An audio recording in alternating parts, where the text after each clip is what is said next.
والصلاة والسلام على من كان نبيا وآدم بين الماء والطين وعلى آله وأصحابه أجمعين أما بعد أعوذ بالله من الشيطان الرجيم بسم الله الرحمن الرحيم واعتصموا بحبل الله جميعا صدق الله العظيم وصدق رسوله النبي الأمين المتين الكريم ونحن على ذلك لمن الشاهدين والشاكرين والحمد لله رب العالمين.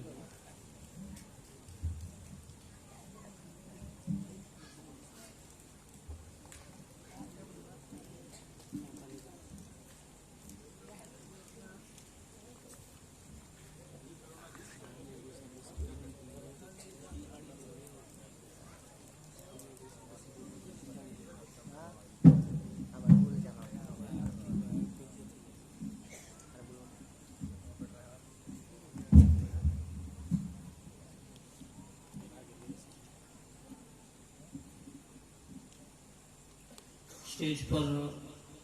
جلوہ افروز شہزاد حضور حج الاولیاء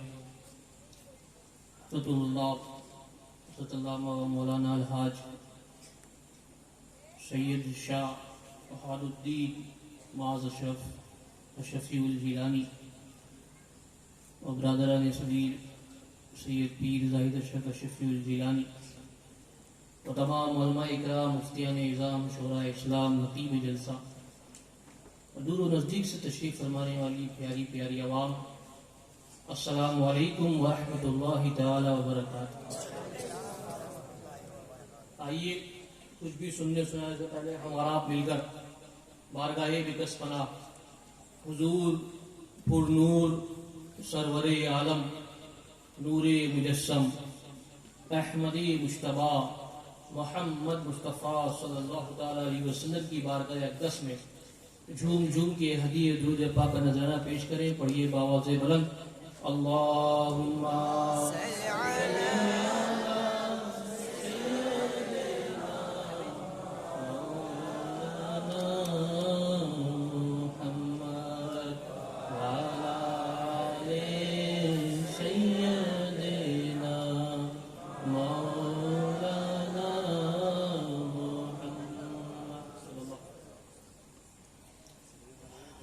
آپ لوگ کچھ سننا چاہیں گے؟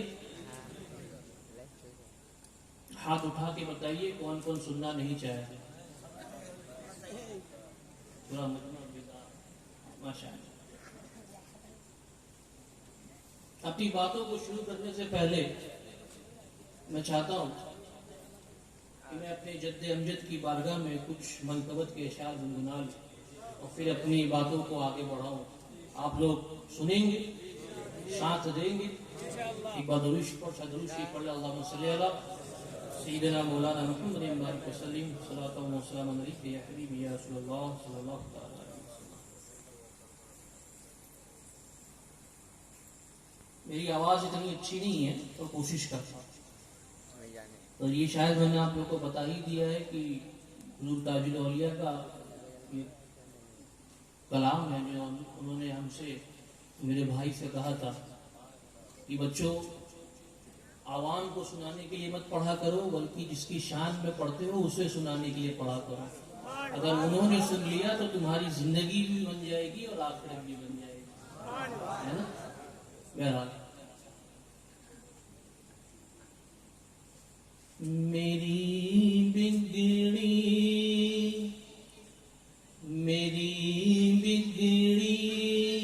بنانے کو علی کا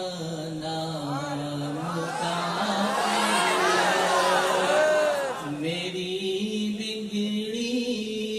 بنانے کو علی کا نام کافی ہے. میری بگڑی بنانے کو علی کا نام کافی ہے. سوئی قسمت جگہ بنانے کو علی کا نام کافی ہے، میری بگڑی بنانے کو علی کا نام کافی ہے۔ اور یہ پہلا شعر ہے۔ اس شعر کو سماعت کرنے سے پہلے ایک حدیث کا واقعہ، ایک حدیث بیان کرنا ضروری سمجھتا ہوں۔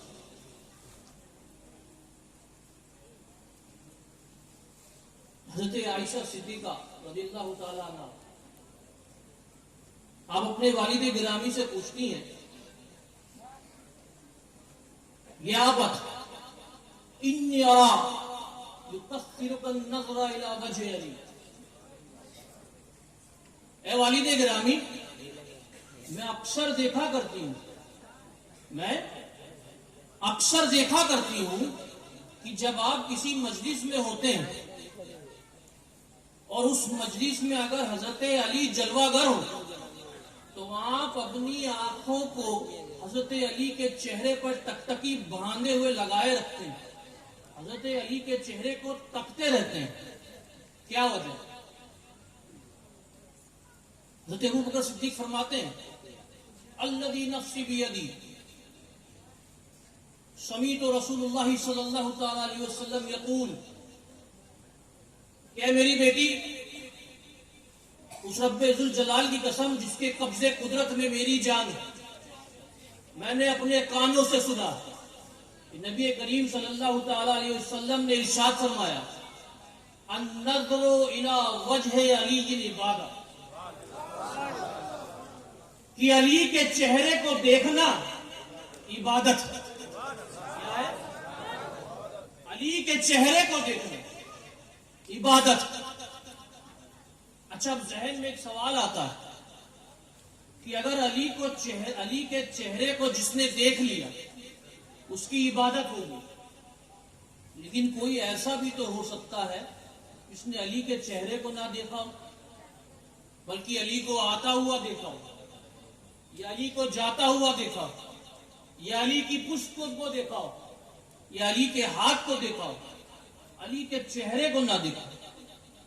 تو حضرت عائشہ صدیقہ رضی اللہ تعالیٰ عنہ کی دوسری حدیث آپ ہی سے مروی، آپ فرماتی النظر الی علی عبادہ، کہ اگر تم علی کے چہرے کو نہ دیکھ سکو، اگر تم علی کے چہرے کو نہ دیکھ سکو تو صرف علی کو دیکھ لو، علی کو آتا ہوا دیکھ لیا، علی کو اگر جاتا ہوا دیکھ لیا تو بھی تمہاری عبادت ہوگی۔ اب تیسرا سوال آتا ہے، یہ سعادتیں تو ان لوگوں کے لیے تھی جو اس زمانے میں موجود تھے، ہم جیسے لوگوں کے لیے کیا ہے نا؟ ان جیسے لوگوں کا کیا ہوگا جنہوں نے علی کے چہرے کو نہ دیکھا، جنہوں نے علی کی پشت کو نہ دیکھا، نہ علی کو آتا ہوا دیکھا، نہ علی کو جاتا ہوا دیکھا۔ تو سنو، تیسری حدیث ہے، عائشہ صدیقہ رضی اللہ تعالیٰ عنہ فرماتی ہے کہ سنو، اگر تم نے علی کے چہرے کو دیکھ لیا عبادت کر لی، علی کو آتا ہوا دیکھ لیا عبادت کر لی، علی کو جاتا ہوا دیکھ لیا عبادت کر لی، اور اگر تم یہ تمام سعادتیں حاصل نہیں کر پائے تو سنو، ذکر علی عبادہ، اگر تم کچھ نہیں کر سکے تو علی کا ذکر کر لو، عبادت ہو جائے۔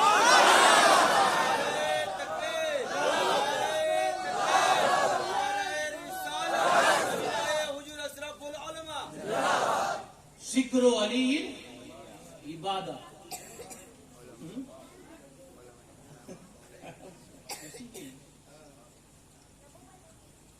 کہ علی کا ذکر کر لو عبادت ہو جائے۔ تو اب جو یہ شعر ہے نا، یہ تمام باتوں کو اپنے دلوں میں بسا کے یہ شعر سنیے گا، اس کی کیفیت ہی الگ ہے۔ میری بگڑی بنانے کو علی کا نام کافی ہے، اور علی کا ذکر کرتا ہوں عبادت ہے یہی میری، علی کا ذکر کرتا ہوں عبادت ہے یہی میری، علی کا ذکر کرتا ہوں عبادت ہے یہی میری، خطائے بخش خطائے بخشوانے کو علی کا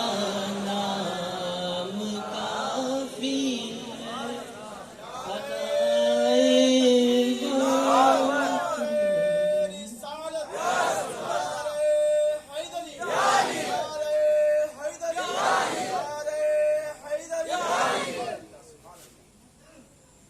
اور ہم علی والے،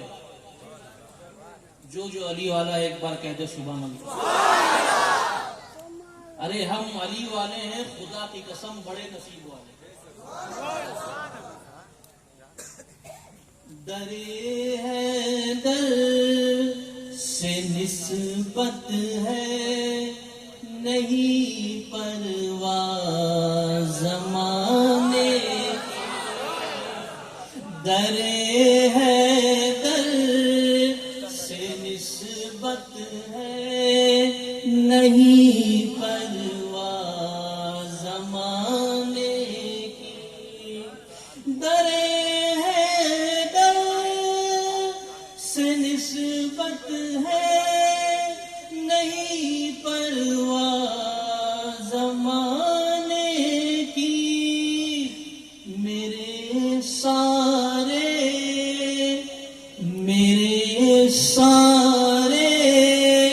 گھرانے کو علی کا نام کافی ہے، میرے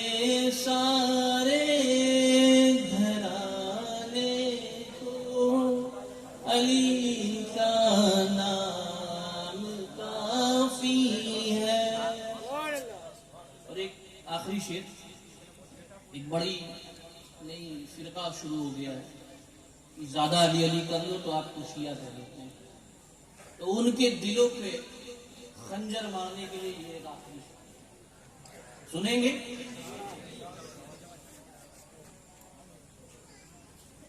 علی کے منکروں سے کیوں الجھتے ہو سرے محفل، علی کے منکروں سے کیوں الجھتے ہو سرے محفل،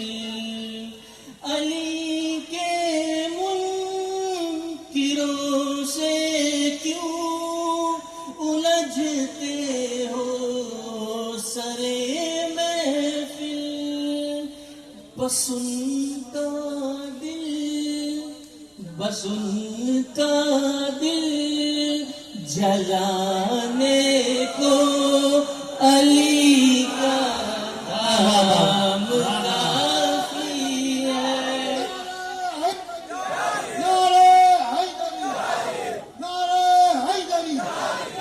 بس ان کا دل جلانے کو علی کا نام کافی ہے،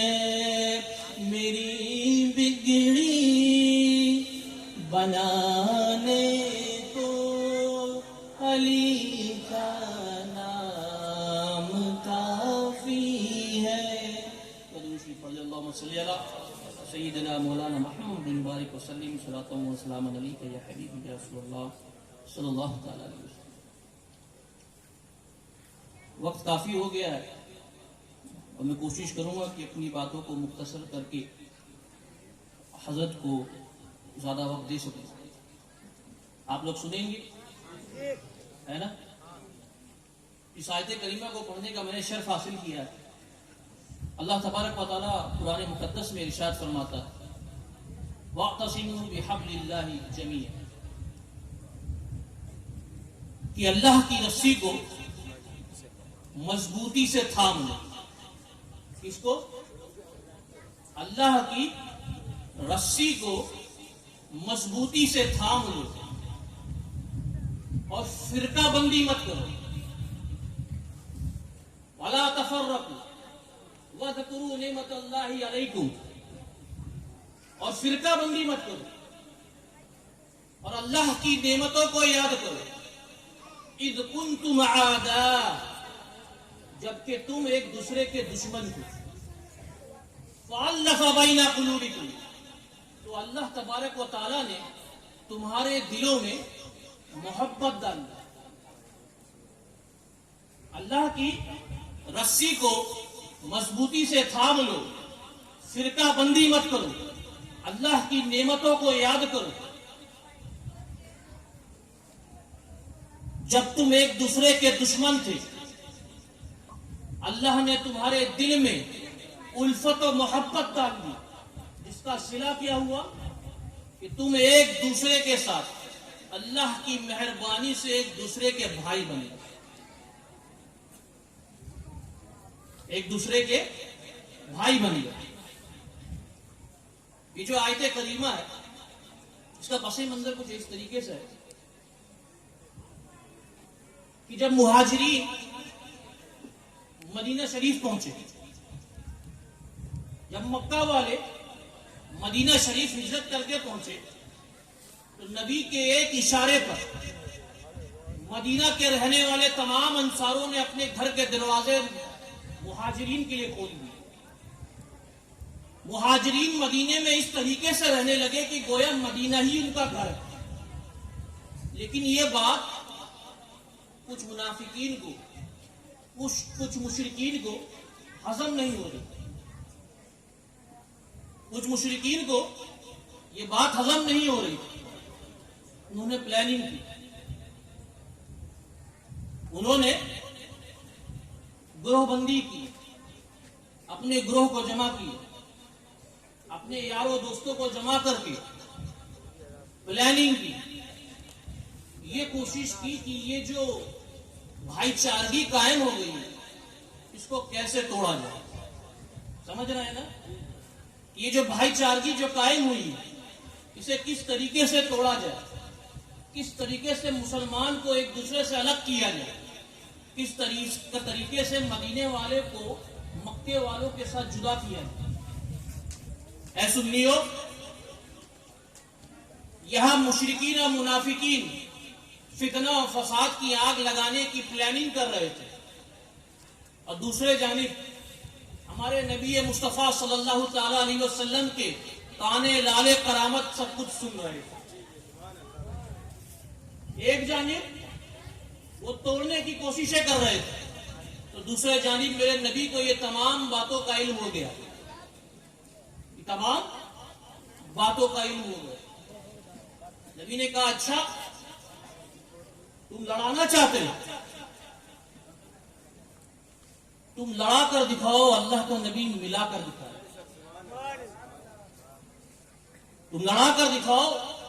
اللہ کا نبی ملا کر دکھائے گا. نبی پاک صلی اللہ علیہ وسلم نے ایک جلسہ کیا، جو ہم نے جلسہ کیا ہے نا اس طریقے سے نبی پاک نے ایک جلسہ کیا اور تمام لوگوں کو بلایا. تمام صحابہ مسجد میں آئے، لیکن مولا علی مشکل کشا کو پیچھے رکنے کا حکم دیا کہ علی تم پیچھے رہ جاؤ، کیونکہ مدینہ کے تمام مرد آ چکے ہیں، ان کے گھروں کی حفاظت کرنے کے لیے کوئی ہونا چاہیے، تم باہر ہی رک جاؤ.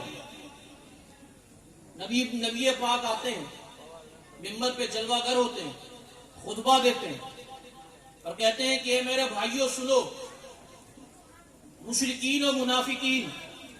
ہمارے درمیان جھگڑا لگانا چاہتے ہیں،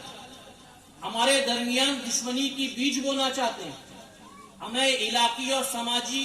دوری، ہمارے درمیان سماجک دوری پیدا کرنا چاہتے ہیں. تو سنو، آج سے ہم سب، آج سے تم سب اللہ کی اس ایک رسی کو مضبوطی سے تھام لو، اللہ کی اس ایک رسی کو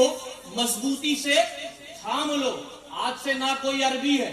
نہ کوئی اجمی ہے، نہ کوئی مغربی ہے، نہ کوئی مشرقی ہے، نہ کوئی ہندی ہے، نہ کوئی سندھی ہے، نہ کوئی رومی ہے، نہ کوئی فارسی ہے، سب کے سب اللہ کی اس ایک رسی کو مضبوطی سے تھام لو، نہ لڑو نہ لڑاؤ، بلکہ ایک دوسرے سے گلے مل جاؤ، بلکہ ایک دوسرے سے گلے مل جاؤ۔ اور وہ کیا منظر ہوگا؟ اللہ اکبر! یہ میرا وجدان کہتا ہے، یہ میرا وجدان کہتا ہے کہ وہ منظر کیا منظر ہوگا کہ جب جنت کی حوریں خلد کے پردوں کو ہٹا کر حضرت بلال حبشی کی بلائیں لے رہی ہوں گی، جب انہوں نے صدیق اکبر کو اپنے گلے سے ملایا ہوگا، جب انہوں نے صدیق اکبر کو اپنے گلے سے لگایا ہوگا، جب انہوں نے صدیق اکبر کو اپنا بھائی بنایا ہوگا، کیا منظر ہوگا؟ تمام صحابہ ایک دوسرے کو اپنے سے گلے ملا رہے ہیں، اپنا بھائی بنا رہے ہیں، اور باہر مولا علی مشکل کشا رو رہے ہیں، مولا علی مشکل کشا رو رہے ہیں۔ ایک شخص آتا ہے، ایک صحابی رسول آتے ہیں نبی کے پاس، عرض کرتے ہیں یا رسول اللہ، یا حبیب اللہ، علی رو رہے ہیں، علی رو رہے ہیں۔ نبی پاک صلی اللہ تعالی وسلم علی کو بلاتے ہیں، علی پاک کو بلاتے ہیں، وہ علی جس کا نام اگر کسی مجلس میں لے لیا جائے تو مشرکینوں منافقینوں کے دل تھرتھرا اٹھتے ہیں، وہ علی جو اپنی انگلی کو حرکت دے تو باب خیبر تھرتھرا کر اکھڑ جاتا ہے، وہ علی تھرتھراتے ہوئے کپکپاتے ہوئے قدماؤں آئینہوں آنکھوں میں آنسو لے کر حضور کی بارگاہ میں حاضر ہوتے ہیں۔ نبی پاک پوچھتے ہیں اے علی ما لکا یا علی، یہ علی کیا ہوا، تم کیوں رو رہے ہیں؟ حضرت علی المرتضیٰ فرماتے ہیں کہ یا رسول اللہ، یا حبیب اللہ، اخیت بین اصحابک ولم تؤخی بینی و بین اسد و بین احد، کہ نبی پاک صلی اللہ تعالی علیہ وسلم آپ نے ایک صحابی کو دوسرے صحابی کا بھائی بنایا، آپ نے ایک صحابی کو دوسرے صحابی سے ملا دیا، لیکن آپ نے اپنے علی کو بھول گئے، آپ اپنے علی کو بھول گئے۔ یا رسول اللہ، یا حبیب اللہ، میں اپنی قسمت پہ روتا ہوں کہ کاش میں بھی اس مجلس کا حصہ ہوتا تو آج میرا بھی کوئی یہاں بھائی ہوتا۔ نبی پاک صلی اللہ تعالی وسلم نے جب یہ بات سنی تو اے مسلمانوں، اے بنگال کے بہادر مسلمانوں، اے حیدریوں، اے سنیوں، اے حسینیوں، عظمت شان علی المرتضیٰ دیکھو۔ جب یہ بات علی پاک نے نبی صلی اللہ تعالی وسلم سے کہی نا کہ میں میری قسمت پہ روتا ہوں کہ کاش میں بھی اس مجلس کا حصہ ہوتا تو آج میرا بھی کوئی بھائی ہوتا، نبی پاک نے مسکرایا، اپنے چہرے کو، اپنے چہرے انور کو اٹھایا اور کہا کہ اے علی سنو، میں نے تمام لوگوں کو جمع کیا، ان کو ایک دوسرے کا بھائی بنایا، ان کو ایک دوسرے سے گلے ملوایا، لیکن تمہیں اس مجلس کا حصہ نہ بنایا۔ کیوں؟ بقیتک لنفسی، کہ علی میں نے تمہیں اپنے لیے بچائے رکھا، میں نے تمہیں اپنے لیے بچائے رکھا، میں نے تمہیں اپنے لیے بچائے رکھا تھا۔ حدیث میں آگے آتا ہے کہ علی جب میں نے تمہیں اپنے لیے بچائے رکھا تو میری خواہش تھی کہ جب تمام صحابہ ایک دوسرے صحابہ سے گلے مل لیتے، جب تمام صحابہ ایک دوسرے کے بھائی ہو جاتے، تب میں تمہیں بلاتا، اپنے سینے سے لگاتا، اپنے سینے سے لگاتا، اور اے علی سنو، ان تمام لوگوں کو اس زمین کے اوپر اور اس نیلے گگن کے نیچے میں نے انہیں ایک دوسرے کا بھائی بنایا، لیکن اے علی سنو، تم تو میرے ایسے بھائی ہو، انت اخی فی الدنیا والآخرہ کہ علی تم میرے اس دنیا میں بھی بھائی ہو اور آخرت میں بھی بھائی ہو، تم میرے اس دنیا میں بھی بھائی ہو اور آخرت میں بھی بھائی ہو۔ حدیث کا تیسرا جز، نبی پاک صلی اللہ تعالی وسلم ارشاد فرماتے ہیں کہ علی سنو کہ تم میرے نزدیک ہارون کی طرح ہو، جو کہ وہ ہارون جو موسیٰ کے ساتھ تھا، تم میرے نزدیک اسی طرح ہو جس طرح ہارون موسیٰ کے ساتھ، ہاں لیکن میرے بعد کوئی نبی نہیں ہے۔ تو تمام مجمع کے سامنے نبی پاک نے علی کے مرتبے کو بتایا، تمام مجمع کے سامنے، تمام زمانے کے سامنے نبی نے فرمایا کہ جو علی کا ہے وہ میرا، اور جو میرا ہے وہی علی کا ہے۔ اے لوگوں سنو، انی حبل اللہ حبل ممدود من الارض الى السماء، یہ لوگوں میں اللہ کی رسی ہوں۔ نبی پاک صلی اللہ تعالی وسلم ارشاد فرما رہے ہیں کہ اے میرے صحابہ کی جماعت گواہ ہو جاؤ، اپنی تمہید میں بیان کر رہا ہے کہ اے میرے صحابہ کی جماعت گواہ ہو جاؤ، اے زمانہ گواہ ہو جاؤ کہ میں اللہ کی رسی ہوں جو زمین سے لے کے آسمان تک تنی ہوئی ہے۔ ایک جانب اللہ کے محبوب نبی پاک صلی اللہ علیہ وسلم یہ ارشاد فرما رہے ہیں کہ میں اللہ کی رسی ہوں جو زمین سے لے کے آسمان تک تنی ہوئی ہے۔ دوسرے جانب کیا فرما رہے ہیں کہ جو علی کا ہے وہ میرا ہے اور جو میرا ہے وہی علی کا ہے۔ تو گویا جس کو اللہ کی رسی پکڑنا ہو وہ میرا دامن پکڑ لے، اور جو میرا دامن نہ پکڑ سکتا ہو وہ علی کا دامن پکڑ لے، کیونکہ میں نے نبی پاک صلی اللہ تعالی علیہ وسلم ارشاد فرماتے ہیں من کنت مولا ہوں فہذا علی مولا، کہ جس کا میں مولا ہوں اس کا علی بھی مولا ہے، جس کا میں مولا ہوں اس کا علی بھی مولا۔ تبھی تو حضرت ابن عباس نے جب نبی پاک صلی اللہ علیہ وسلم سے پوچھا کہ یا رسول اللہ اللہ کی رسی کون ہے،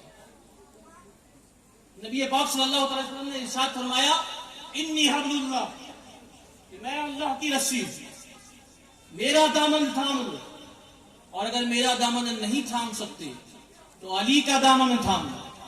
کیونکہ علی بھی اللہ کی رسی۔ ایک مقام پہ کیونکہ جب اس کی بات چلی ہے تو یہ بھی بیان کرتا چلوں، حضرت امام جعفر صادق سے کسی نے پوچھا کہ یا رسول اللہ یا حبیب اللہ،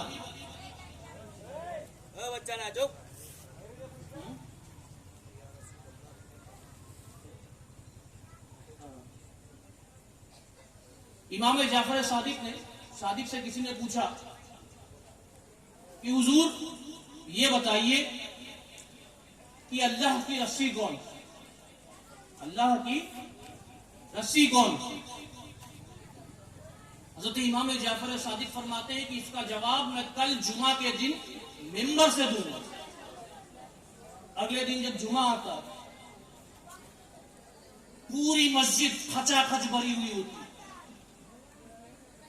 حضرت امام جعفر صادق خطبہ دیتے ہیں، نبی کی شان بیان کرتے ہیں، حمد و ثنا کرتے ہیں، کچھ واعظ و نصیحت کرتے ہیں، اور پھر کہتے ہیں کہ کسی شخص نے مجھ سے پوچھا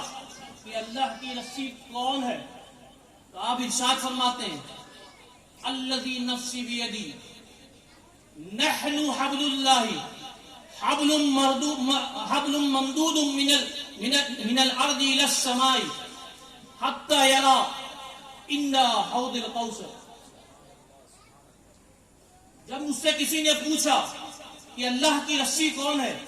تو سنو، رب ذوالجلال کی قسم، اس پاک پروردگار کی قسم جس کے قبضے قدرت میں میری جان ہے، ہم اللہ کی رسی ہے جو زمین سے لے کے آسمان تک تنی ہوئی ہے، اور کل قیامت کے دن اگر تمہیں یقین نہ ہو تو حوض کوثر بھی ہوگا اور ہم بھی ہوں گے۔ کیا پتہ چلتا ہے؟ امام جعفر صادق فرماتے ہیں کہ اللہ کی رسی نحن ہم ہے، یعنی اہل بیت ہے، تبھی تو دل اور حق بڑھ چڑھ کر بولتا ہے کہ علی کا ساتھ نہ چھوڑو کیونکہ علی اللہ کی رسی ہے، حسن کا ساتھ نہ چھوڑو کیونکہ حسن اللہ کی رسی ہے، حسین کا ساتھ نہ چھوڑو کیونکہ حسین اللہ کی رسی ہے، امام زین العابدین کا ساتھ نہ چھوڑو کیونکہ آپ اللہ کی رسی ہیں، امام جعفر صادق کا ساتھ نہ چھوڑو کیونکہ آپ بھی اللہ کی رسی ہیں، امام علی کا ساتھ نہ چھوڑو کیونکہ آپ بھی اللہ کی رسی ہیں، امام تقی کا ساتھ نہ چھوڑو کیونکہ آپ بھی اللہ کی رسی ہیں، امام نقی کا ساتھ نہ چھوڑو کیونکہ آپ بھی اللہ کی رسی ہیں، غوث اعظم دستگیر کا ساتھ نہ چھوڑو کیونکہ آپ بھی اللہ کی رسی ہیں، خواجہ اجمیری کا ساتھ نہ چھوڑو کیونکہ آپ بھی اللہ کی رسی ہیں، اور اے اشرفیو پریشان مت ہو، مخدوم اشرف جہانگیر سمنانی کے دامن کو پکڑ لو کیونکہ آپ بھی اللہ کی رسی ہیں، اور اے مریدین حضور اشرف الاولیاء خوش ہو جاؤ، اپنے پیر کا دامن پکڑ لو کیونکہ حضور اشرف الاولیاء بھی اللہ ہی کی رسی ہیں۔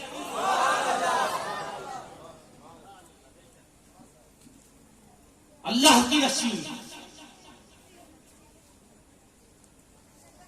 تو جو 72 نفوس قدسیہ کربلا کے دن امام حسین کے ساتھ کھڑے ہوئے تھے، سامنے ہزاروں کا لشکر، اگر کوئی عام انسان ہو تو اس کا دل کیا دماغ پورا جسم یہی کہے کہ جیت سامنے ہے، جان بچانا ہے تو ہزاروں کے ساتھ ہو جاؤ، لیکن وہ 72 نفوس قدسیہ کو معلوم تھا کہ یزید اور حسین میں اللہ کی رسی امام حسین ہے، انہوں نے اللہ کی رسی کو مضبوطی سے تھام لیا، انہیں اتنا یقین تھا کہ اگر ہمارا بازو بھی جسم سے جدا ہو جائے تو بھی ہم امام حسین کے دامن کو نہیں چھوڑیں گے کیونکہ امام حسین اللہ کی رسی ہے۔ ارے امام حسین نے تو امت کو ایمان کی بہاریں عطا کی ہے، امام حسین نے امت کو ایمان کی بہاریں عطا کی ہے، امام حسین کا نسل ان کو پتا تھا، وہ 72 نفوس قدسیہ جو تھے انہیں امام حسین کی تمام آنے والی نسلوں کے بارے میں بھی معلوم تھا، انہیں پتا تھا کہ جعفر صادق امام حسین کی نسل سے ہیں، غوث اعظم امام حسین کی نسل سے ہیں، خواجہ اجمیری امام حسین کی نسل سے ہیں، مخدوم اشرف امام حسین کی نسل سے ہیں۔ آج زمانے کو جو کچھ بھی دیا ہے حسین کے بیٹوں نے دیا ہے، یزید تک بچا کر بھی دنیا کو امت کو کچھ نہ دے سکا، اور امام حسین نے سب کچھ لٹا کر امت کو ایمان کی بہاریں عطا کر دی۔ تو امام حسین صرف فاطمہ کے بیٹے کا نام نہیں،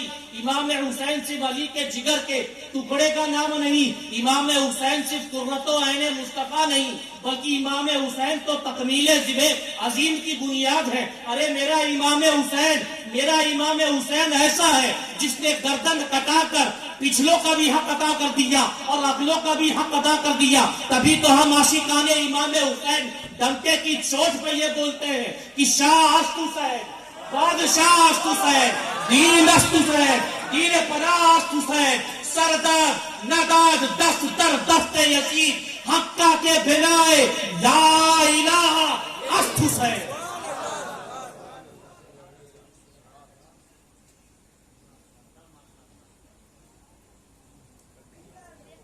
تو اگر وہ 72 نفوس قدسیہ نے امام حسین کا جو ساتھ دیا کیونکہ انہیں پتا تھا، کیونکہ نمازیں تو یہاں بھی تھی، نمازیں تو یہاں بھی تھی، اذانیں یہاں بھی تھی، اذانیں یہاں بھی تھی، لیکن اللہ کی رسی صرف امام حسین تھی۔ تبھی تو شاعر کہتا ہے نا، ادھر نہ تیر نہ خنجر نہ کمان باقی، ادھر نہ تیر نہ خنجر نہ کمان باقی ہے، ادھر ہر دہن میں زبان باقی، ادھر نہ تیر نہ خنجر نہ کمان باقی ہے، ادھر ہر دہن میں زبان باقی ہے۔ اور عجیب جنگ ہے یہ جنگ کربلا، جس میں عجیب جنگ ہے یہ جنگ کربلا جس میں ہوا جو قتل اسی کا خاندان باقی ہوا جو قتل اسی کا خاندان باقی. انہی چند باتوں کے ساتھ میں اپنی باتوں کو مکمل کرتا ہوں. اگر میرے کہنے میں کسی طریقے کی بھی لفظش ہوئی ہے تو میں اس سے توبہ کرتا ہوں. استغفر اللہ ربی من کل ذنب واتوب الیہ. وآخر دعوانا الحمد للہ رب العالمین. السلام علیکم.